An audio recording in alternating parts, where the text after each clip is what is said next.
সুদীৰ্ঘ 4 বছৰৰ মূৰত ন্যায় পালে নন্দিতা শইকীয়াৰ পৰিয়ালে। হত্যাকাৰী ৰিণ্টু শৰ্মাক ফাঁচীৰ হুকুম ধেমাজিৰ সত্ৰ ন্যায়াধীশৰ আদালতৰ। অৱশেষত সুদীৰ্ঘ 4 বছৰৰ মূৰত ন্যায় পালে ঢকুৱাখনাৰ জীয়াৰী ধেমাজিৰ মৰিধল মহাবিদ্যালয়ৰ মেধাৱী ছাত্ৰী নন্দিতা শইকীয়াৰ পৰিয়ালে। 2021 চনৰ 21 আগষ্টৰ দিনা দিন দুপৰতে হত্যাকাৰী ৰিণ্টু শৰ্মাই পূৰ্ব পৰিকল্পিতভাৱে কলেজৰ পৰা পৰীক্ষা দি উভতি অহা নন্দিতা শইকীয়া, বান্ধৱী কাশ্মিনা দত্ত আৰু কাশ্মিনাৰ পিতৃ দেৱদত্তক পিছা কৰি আহি ধেমাজি নগৰৰ মাজমজিয়াতে চোকা অস্ত্ৰৰে আক্ৰমণ কৰিছিল। ৰিণ্টু শৰ্মাই সেইদিনা আক্ৰমণ কৰি কাশ্মিনা দত্তক মূৰত আৰু দেউতাক দেৱদত্তক হাত মূৰত দাৰে ঘাপ দিয়াৰ লগতে নন্দিতা শইকীয়াক ওপৰি ঘপিয়াই গুৰুতৰভাৱে আহত কৰি আঁতৰি গৈছিল। লগে লগে স্থানীয় লোকৰ সহযোগত নন্দিতাক ধেমাজিৰ পৰা নিয়া হৈছিল ডিব্ৰুগড়ৰ এখন ব্যক্তিগত খণ্ডৰ চিকিৎসালয়লৈ। তাত চিকিৎসাৰ অৱস্থাতে 25 আগষ্টৰ দিনা মৃত্যু হৈছিল নন্দিতাৰ। অকালতে হেৰাই গৈছিল মেধাৱী ছাত্ৰীগৰাকী। নন্দিতাৰ পিতৃ-মাতৃ, পৰিয়ালৰ লোক, সহপাঠী আৰু বিভিন্ন দল সংগঠনে দোষীৰ ওচৰত শাস্তিৰ দাবী জনাই বিভিন্ন ধৰ্ণাৰ প্ৰতিবাদ কৰাৰ লগতে স্মাৰকপত্ৰ প্ৰদান কৰিছিল প্ৰশাসনক। সেয়ে এই মৰ্মান্তিক ঘটনাৰ সন্দৰ্ভত ধেমাজি আৰক্ষীয়ে চলোৱা তদন্তৰ কেছ ডায়েৰী, গোচৰীয়াৰ ভাষ্য আৰু 41জনকৈ সাক্ষী লোকৰ ভাষ্য গ্ৰহণ কৰাৰ পিছত চলোৱা দীঘলীয়া বিচাৰ বিশ্লেষণ প্ৰক্ৰিয়াৰ শেষত কালি ৰিণ্টু শৰ্মাক কল্যাণজিৎ শইকীয়াৰ আদালতে BNS 341/326/307/302 ধাৰাৰ অধীনত দোষী সাব্যস্ত কৰে। আজি নন্দিতা শইকীয়াই ন্যায় দিছে। মই নন্দিতা শইকীয়াৰ মাক আৰু ন্যায়ালয়ে যি প্ৰদান কৰিছে তাত আমি সন্তোষ হৈছোঁ। আমি চৰকাৰলৈও ধন্যবাদ জনাইছোঁ, অধিবক্তাসকললৈও ধন্যবাদ জনাইছোঁ, যাতে আৰু এনেকুৱা ঘটনা নহয়। তেখেতলোকে এই ন্যায় দিছে, তাতে আমি সুখী হৈছোঁ।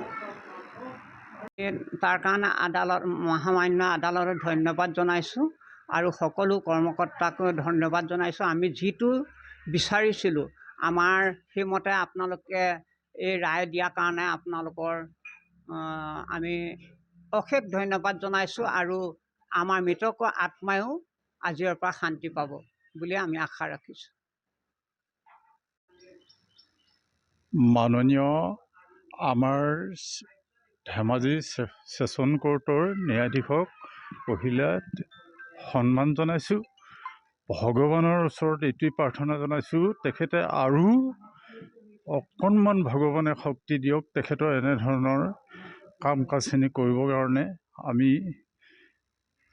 মই দদাই হয় ছোৱালী নন্দিতা শইকীয়া, ইমান এটা ডাঙৰ আমি আঘাত লৈ আমি জীয়াই আছিলোঁ।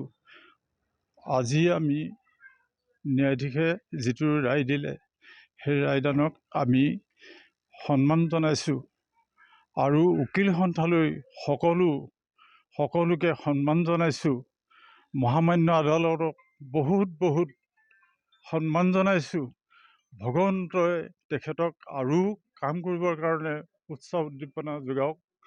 আৰু মই এই আমাৰ চলন ফুৰণৰ যিটো অসুবিধা, ৰাতি বিয়লি সকলোখিনি মানুহ চলন ফুৰণ কৰিব নোৱাৰে, কথা পাতিব নোৱাৰে, এই ল'ৰা ছোৱালীবিলাক ক'ত থাকিব? এই আমাৰ সমভূমিত জীয়াই থাকিবলৈ এই মহামান্য আদালতে যি ৰায়দান কৰিলে, ৰায়দানক আমি সম্পূৰ্ণ সন্মান কৰিছোঁ আৰু তেখেতৰ আমাক আগলৈকে এনেধৰণৰ চোৱা চিতা কৰে যেন আৰু সকলো আদালতৰ ৰায়বিলাক এনেধৰণে হওক বুলি তেখেতলৈ মই সন্মান সহকাৰে প্ৰাৰ্থনা জনাইছোঁ। ওম অসতমা সদগময় তমসোমা জ্যোতিৰ্গময় মৃত্যুমা অমৃতংগময় ওম শান্তি। মই যিটো ৰায় পাইছে, অসমৰ জনসাধাৰণে পাইছে, নন্দিতা শইকীয়াই পাইছে, তাত মই অত্যন্ত সুখী হৈছোঁ। কাৰণ আজি 4 বছৰ হ'বলগীয়া নাছিল যদিও 4 বছৰ হ'ল। গতিকে 4 বছৰৰ মূৰত হ'লেও যিখন যুঁজত আমি উপকৃত হৈছোঁ বুলি ভাবিছোঁ। বিশেষকৈ অসমৰ জনসাধাৰণ উপকৃত হৈছে। অসমত দ্বিতীয়টো ৰিণ্টু শৰ্মাই এনেকুৱা এটা ঘটনা কৰিবলৈ যাতে সাহস নকৰে, তাৰ এটা জ্বলন্ত উদাহৰণ হ'ব। আৰু ন্যায়ালয়ে যিটো ন্যায় দিছে সেই ন্যায়ত মই সন্তুষ্ট হৈছোঁ। কিন্তু এটা কথা ইয়াতো খোকোজা আছে যে নিম্ন আদালতৰ পৰা উচ্চ আদালতত নি এই ৰায় যাতে বিফল কৰিব নোৱাৰে, তাৰ প্ৰতি মই আহ্বান জনাম, যাতে যি ৰায় হৈছে সেই ৰায় চূড়ান্ত হয়। গতিকে এই ক্ষেত্ৰত যদিও মই নিজেও ভুক্তভোগী, আঘাতপ্ৰাপ্ত, মোৰ ছোৱালী আঘাতপ্ৰাপ্ত হ'লেও আজি যিটো ৰায় হৈছে অসমৰ জনসাধাৰণৰ ৰায় হৈছে। অসমৰ জনসাধাৰণৰ অন্তত আজি সকলোৱে এষাৰ মাত ওলাইছে যে এতিয়াও ন্যায় সত্যত পথত আছে। গতিকে আজি নন্দিতা শইকীয়াই ন্যায় পোৱা নহয়, অসমৰ নাৰী সন্থাই ন্যায় পাইছে, অসমৰ জনসাধাৰণে ন্যায় পাইছে। গতিকে আজি ন্যায় যথেষ্ট গুৰুত্বপূৰ্ণ। আজি বহু বছৰৰ মূৰত এই ৰায়দান পাইছোঁ। অন্তত ধেমাজি ন্যায়ালয় সত্ৰ ন্যায়াধীশক আজি মই ইয়াৰ বাবে ধন্যবাদ জ্ঞাপন কৰিছোঁ। লগতে আমাৰ অধিবক্তা আমি জ্ঞাপন কৰিছোঁ, অভিনন্দন জ্ঞাপন কৰিছোঁ। লগতে যিসকল দল সংগঠনে এই কেছটোত ওতঃপ্ৰোত আজি 4 বছৰে এটা আশা পালি ৰৈ আছিল এটা শুদ্ধ ন্যায় পাম বুলি, আজি তেওঁলোকেও নিশ্চয় শুদ্ধ ন্যায় পাই সন্তুষ্ট হৈছে লভিছে বুলি আশা ৰাখিছোঁ। আকৌ সকলো দল সংগঠনৰ সহযোগত এই ন্যায়টো হৈছে বুলি মই ভাবোঁ। দত্ত, মই নন্দিতাৰ লগত সেই দিনটোত আছিলোঁ যোনদিনা ধেমাজি মাছ ৰাজপথত এই ঘটনাটো সংঘটিত হৈছিলে। আজি 4 বছৰ দিন অপেক্ষাতে আছিলোঁ, এটা অপেক্ষাতে ন্যায় পাম। বছৰ বাগৰি যায়, ন্যায় বাট চাই আছিলোঁ। আজি যোনটো ন্যায় দিলে তাত অত্যন্ত সুখী।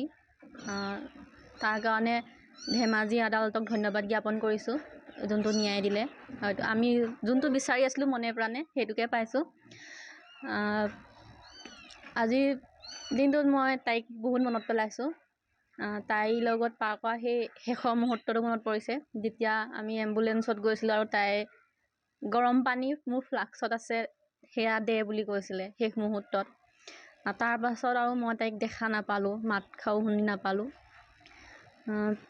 আজি বিশেষকৈ মই তাইক এই সুখৰ মুহূৰ্তত, সুখ যদিও তাইতো ঘূৰি নাহে, তাই ন্যায় পাইছে যদিও তাইতো হেৰাই গ'ল, তথাপিও অলপ শান্তি ল'ব পাৰি আৰু ইয়াতে যে ন্যায় পাইছে, তাই সঁচাত আছিলে। অসম আদিত্য, ঢকুৱাখনা।